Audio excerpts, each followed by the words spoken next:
네, 안녕하세요. 역사의 길로 나아가는 진사로 인사드립니다. 이 시간에는 45회 한국사 능력검정 시험 중급에 대한 해설 강의를 진행하겠습니다. 영상을 녹화하는 2025년 현재 심화와 기본만 남아있는 상태지만 요 예전 중급 시험 기출문제는 심화 시험을 준비하는 학생들에게는 큰 도움이 될 만한 모의고사입니다. 현 심화보다는 약간 쉬운 난이도로 돼 있다. 요 점을 잘 이해해 주시고 이제 시험 준비하는 과정에서 한 번쯤 꼭 풀어봐 주셨으면 좋겠다라는 생각이 들어요. 자, 1번부터 45회 중급 해설 강의 시작하겠습니다. 자, 가시대의 생활 모습으로 옳은 것은? 하고 물어봤죠. 자, 가시대 문화축제인데 농경과 목축이 시작된 가시대 사람들의 생활을 체험해 보세요 라고 되어 있습니다. 가장 중요한 키워드죠. 그 다음에 움집, 모형 제작, 빗살무늬 토기 만들기, 그리고 갈돌과 갈판으로 곡식을 간다, 이런 게 나왔습니다. 이 전부 다 신석기 시대라고 보시면 되겠어요. 자, 신석기 시대의 생활 모습으로 옳은 걸 찾아라 그랬는데 중요한 내용들은 지금 여기 다 나와 있고 이제 한두 가지 정도가 빠진 것 같아요. 이제 저 외에는 옷을 만들어 입기 시작했는데 대표적으로 그 가락바퀴를 이용해서 실을 뽑고 뼈바늘로 꿰맸다 정도가 있습니다. 그래서 정답이 4번이에요. 이게 이제 가락바퀴가 신석기 시대에 사용된 실을 뽑는 데 쓰는 도구, 그러니까 그걸로 옷을 만든 거죠. 그래서 이게 신석기 시대의 정답이 되겠고, 이제 그 외에 조금 어렵긴 한데 이제 일은 민무늬 토기, 일은 자가 안 들어가고 그냥 민무늬 토기는 주로 청동기 시대에 나왔었고, 일은 민무늬 토기는 신석기입니다. 그 다음에 또 한 가지가 있다면 펫총 같은 게 있어요. 여기 이제 부산 동삼동 유적지에서 발굴된 신석기의 유적지인데 이 조개 무덤이라는 뜻입니다. 그러니까 조개를 먹고서 한쪽에다가 껍질을 쌓아놨다. 그래서 그거를 조개 무덤, 폐총이라고 부르는데 이건 좀 어렵지만 나올 가능성이 없지는 않습니다. 다른 거 보자면, 자, 우경이 널리 보급되었다. 요거는 이제 정책적으로 보급된 건 신라 시대의 지증왕 때요. 자, 그 다음에 철제 농기구를 이용한 거는 철기 시대, 거친 무늬 거울을 사용한 거는 청동기 시대. 이것도 조금 어려운데 잔무늬 거울은 또 철기로 넘어가요. 자, 그 다음에 거푸집을 이용하여 동검을 제작하였다. 이게 이제 청동기죠. 대표적으로 비파형 동검 같은 게 있고, 이거 동검도 세형 동검의 경우에는 또 철기 시대예요. 이거 이제 혼동하지 않도록 조심해 주시기 바라겠습니다. 자, 2번. 자, 밑줄근 이 나라에 대한 설명으로 옳은 것은? 하고 물어봤죠. 자, 이 나라는 크기가 작아 큰 나라 사이에서 핍박을 받다가 결국 고구려에 복속되었다. 자, 대가로 하여금 이 나라의 조세, 백포, 물고기, 소금 및 통괄하여 천리거리를 운반하게 하였다라는 거고, 그 다음에 이 나라 혼인 풍속에는 여자 나이 10살이 되면 혼인을 허락하고, 신랑 집에서는 여자를 맞이하여 장성하도록 키워 며느리로 삼는다. 여자가 성인이 되면 친정으로 돌아가게 한다. 돈이 지불되면 신랑 집으로 돌아온다 라고 되어 있습니다. 자, 이 제도를 가리켜서 민며느리제.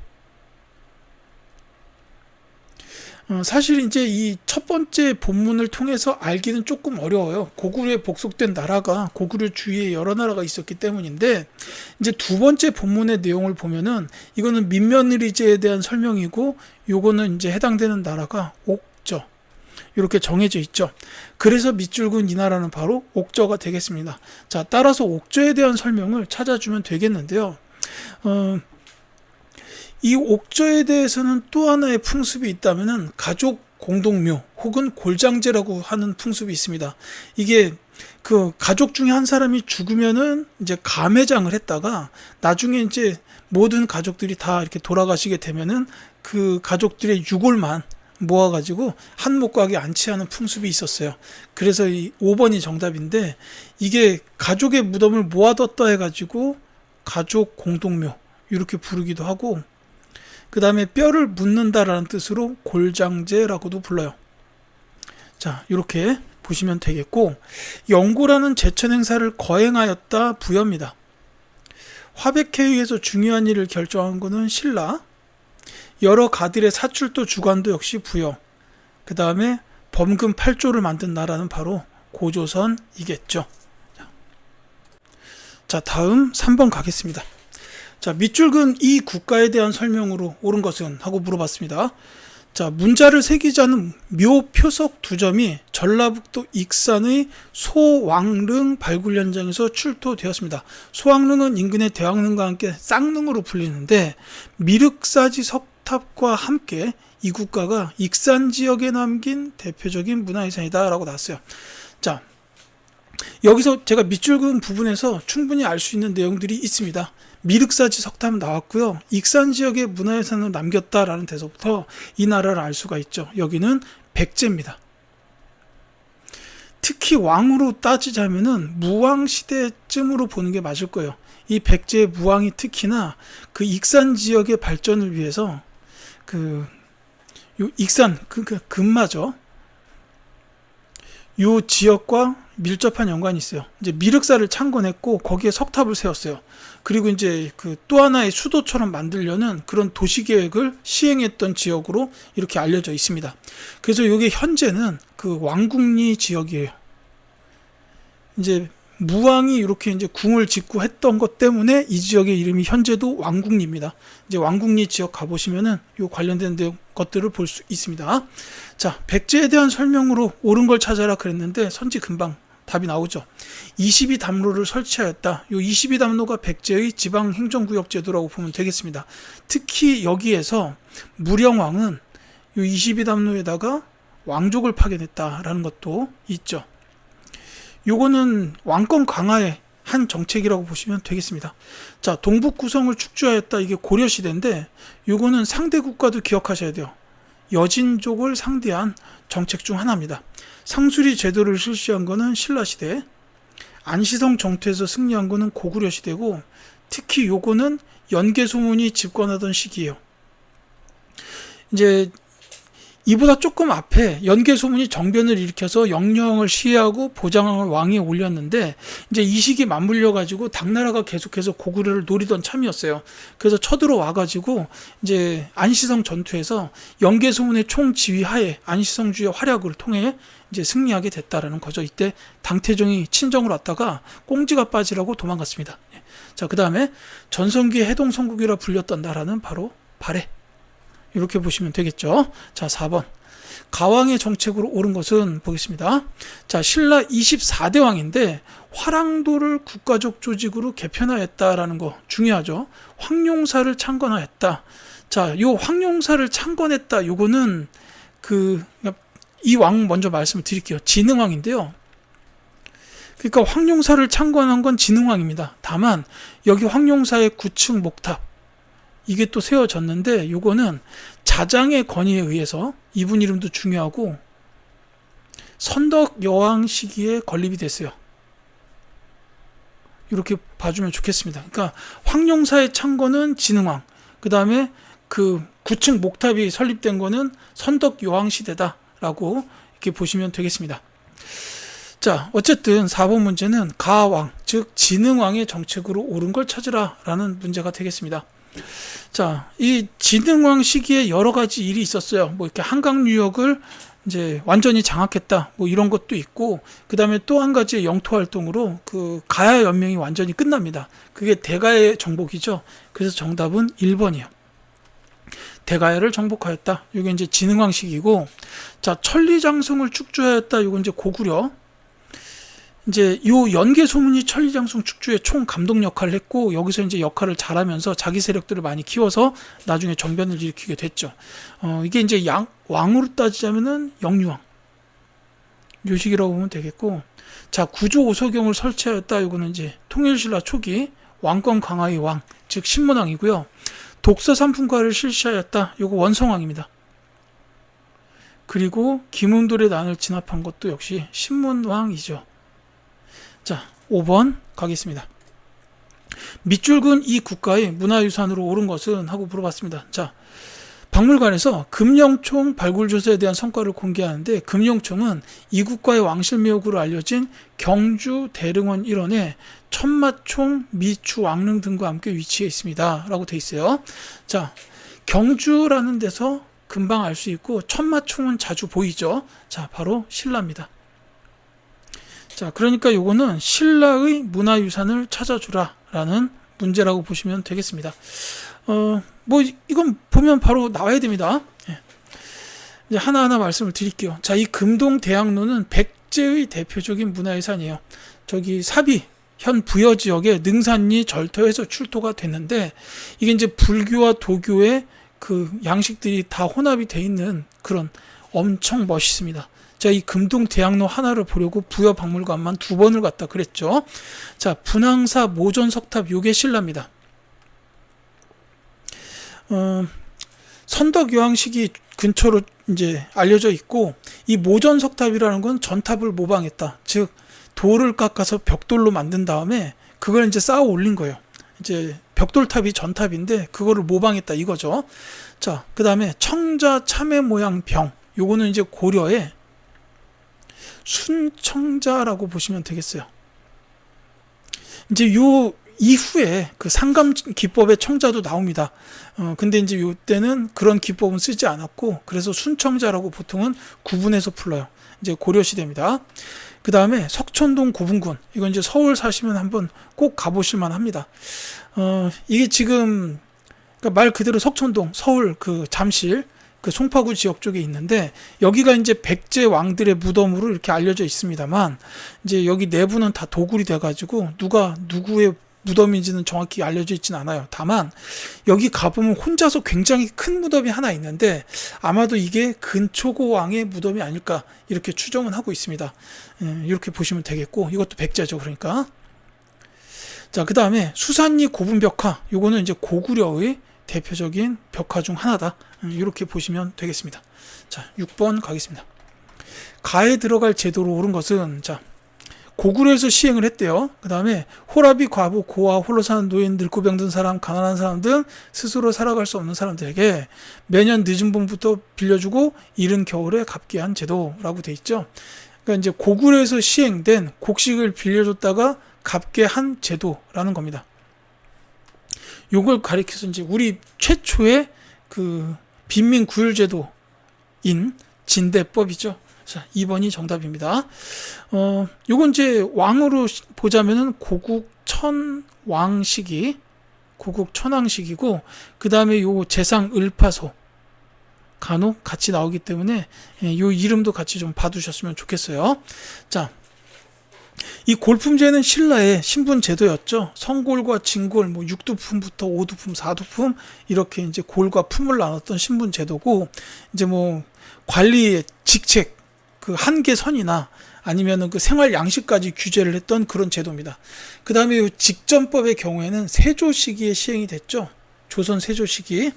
그래서 이제 과전을 혁파하고 세조 시기에 직전법을 시행을 하면서 이제 전직 관리에게 주던 수조권을 없애버리고 현직만 주도록 만들었고, 그 다음에 이제 더불어서 수신전과 휴량전을 폐지했다. 뭐 이런 것도 같이 나옵니다. 그 다음에 호패법은 역시 조선시대 태종, 이방원 이분 시기에 시행이 됐어요. 신분패를 들고 다니게 만든 제도라고 보시면 되겠습니다. 그 다음에 이 호포제는 흥선대원군 시기에 시행된 그 군포 징수 제도예요. 양반들에게도, 그러니까 집 단위로 군포를 징수하는 거니까 양반들도 이제 포를 부과하게 됐다라고 이렇게 보시면 되겠죠. 자, 그 다음에 7번 가겠습니다.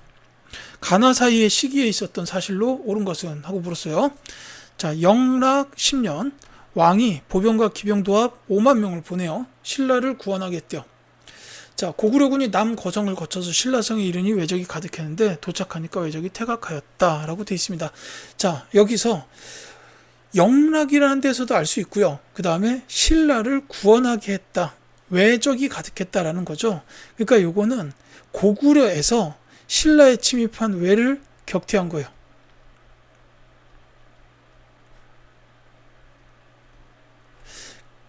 그래서 이때 고구려의 왕은 광개토 대왕입니다. 물론 이 광개토 대왕 때다라는 사실을 알 수 있는 또 하나의 키워드가 바로 이 영락, 이게 광개토 대왕 시기에 사용됐던 연호죠. 그래서 광개토 대왕 시기다라는 걸 알 수가 있고, 이때 신라의 임금은 뇌물, 마립간, 제위식입니다. 자, 이렇게 보시면 되겠어요. 자, 왕이 병력 3만 명을 거느리고 백제를 침략하여 수도 한성을 함락하였다. 백제왕 부여 경을 중이고 남녀 8천여 명을 포로로 잡아 돌아왔다라고 되어 있습니다. 자, 요거는 지금 그 백제의 수도 한성의 함락을 뜻합니다. 그러니까 이거는 고구려의 입장으로 보자면 이 왕이 장수왕이에요. 그 다음에 이때 이제 죽였다라고 하는 백제왕 부여경, 이 왕은 계로왕입니다. 이제 계로왕이 전사했다, 죽었다 이거죠. 그러니까 이때 고구려가 이제 한강 유역을 차지하는 이런 일로 이어져요. 그리고 백제는 웅진천도. 이제 이렇게 보면 되겠습니다. 둘 사이 시기에 있었던 사실입니다. 그러니까 광개토 대왕 시기랑 장수왕 시기 사이인데, 사실 왕으로 따지면 이 두 분이 이어지니까 이제 결국은 광개토 대왕이나 장수왕의 재위 시기에 있었던 일을 찾으면 되겠고, 특히 이 백제의 한성을 함락했다라는 게 결국은 이 장수왕이 남하 정책, 즉 남진 정책을 추진했고 그 과정 중에 나왔던 일이에요.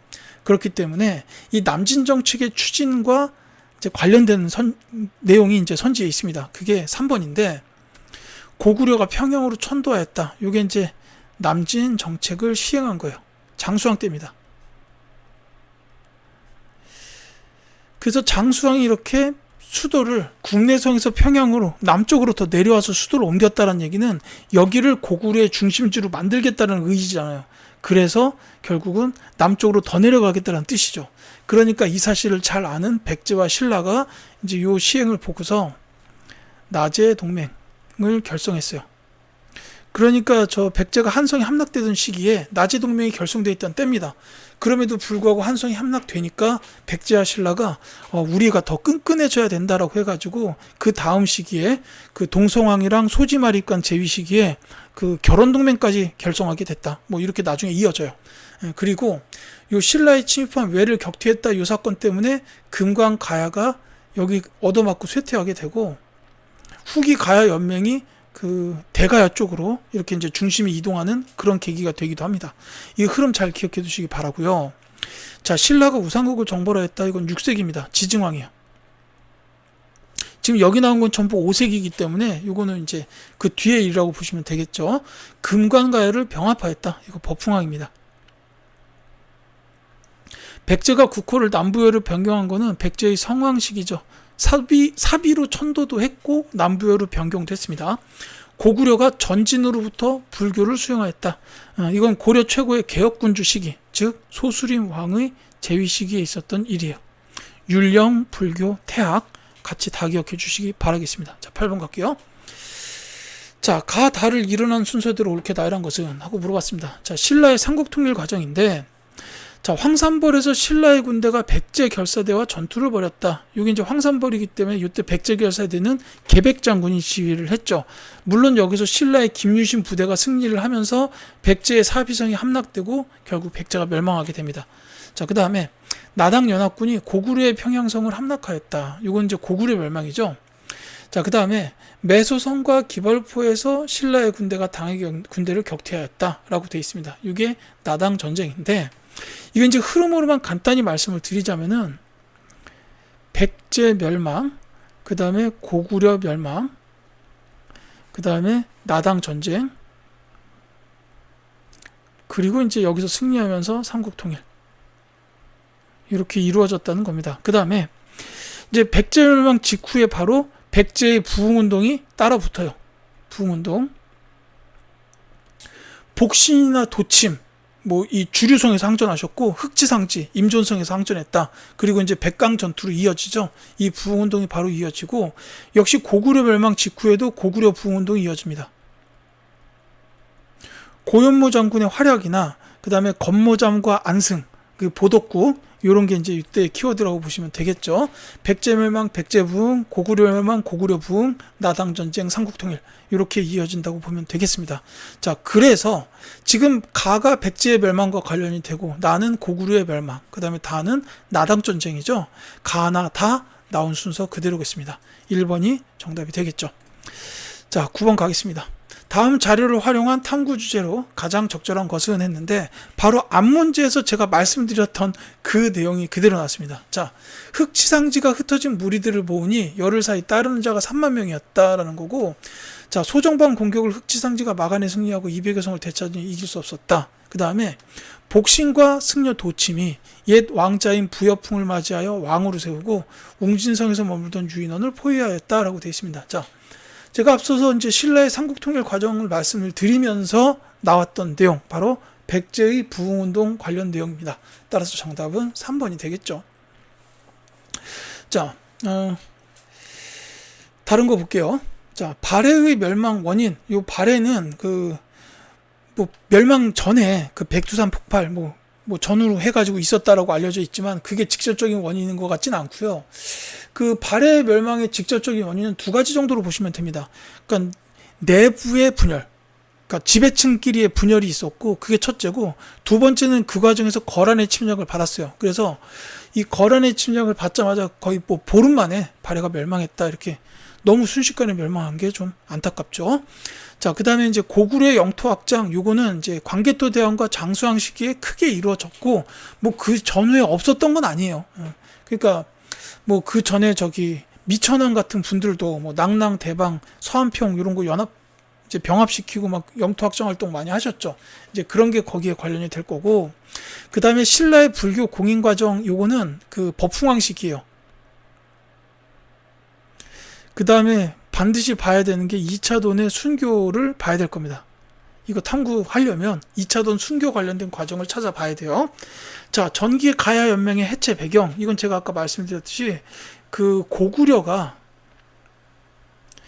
신라를 지원해 가지고 신라에 침입했던 왜를 격퇴하는 일이 있었다는 거죠. 이게 광개토 대왕 집권 시기에 있었는데, 요것 때문에 이제 금관가야가 얻어맞고 쇠퇴하면서 전기 가야 연맹이 해체됐다라고 보시면 되겠습니다. 자, 10번 갈게요. 가에 들어갈 내용으로 가장 적절한 것은 하고 물었습니다. 자, 신라의 경제에 관련된 내용이네요. 자, 촐랑문서에 나타난 서원경 일대의 경제 상황 있고, 그 다음에 가가 있고, 서역과의 교류 내용이나 청해진의 해상무역 등이 나왔습니다. 자, 선지에 나올 내용은 결국 신라의 경제에 관련된 내용이 되겠습니다. 자, 그래서 보시면 신라 시대에 경제 관련된 게 하나밖에 없네요. 자, 바로 1번입니다. 관료전 지급과 노급 폐지의 목적이라고 되어 있는데, 이게 신문왕 때죠. 왕권 강화, 즉 귀족을 약화시키기 위한 대표적인 정책 중 하나입니다. 관료전 지급 및 노급 폐지, 신문왕의 대표 정책이에요. 꼭 기억하시고, 자, 은병 발행이 물자유통에 끼친 영향, 요건 이제 고려시대. 저 은병은 활구라고도 불렀죠. 이렇게 영향을 미쳤고, 이게 유통이 많이 됐습니다. 모내기법의 전국적 보급과 생산력 증대는 조선시대 중후기 라고 보시면 되겠고, 연분구등법 실시 이후 조세 수치 액수의 변화라고 되는데, 저 연분구등법은 공법이라고 불러요. 전분 육등법 합쳐가지고, 이게 이제 세종대왕식이기 때문에 조선 전기라고 보는 게 맞겠죠. 자, 상품 작물의 재배와 농가 소득의 향상, 이것도 조선 후기가 되겠습니다. 자, 신라의 경제 관련된 거는 1번 관료전 지급과 노급 폐지, 요거고, 이제 신문왕의 경우에는 그렇게 귀족 세력으로 억눌렀어요. 김음돌의 난 진압하기도 하고 이러면서 진골 귀족 세력들을 약화시키고자 노력을 많이 했습니다. 집사부 강화하기도 하고, 그 다음에 이제 육두품들 많이 등용해서 이제 활용했는데, 대표적인 학자로 설총, 이런 분들도 계시죠. 다 같이 기억해 두시고, 말 나온 김에 구주 오소경의 지방통치 제도나 구서당 십정의 군사제도를 정비했다, 이런 것도 신문왕의 업적 되겠습니다. 자, 이렇게 해서 10번까지 말씀을 드렸고요. 11번부터는 다음 영상으로 이어드리도록 하겠습니다.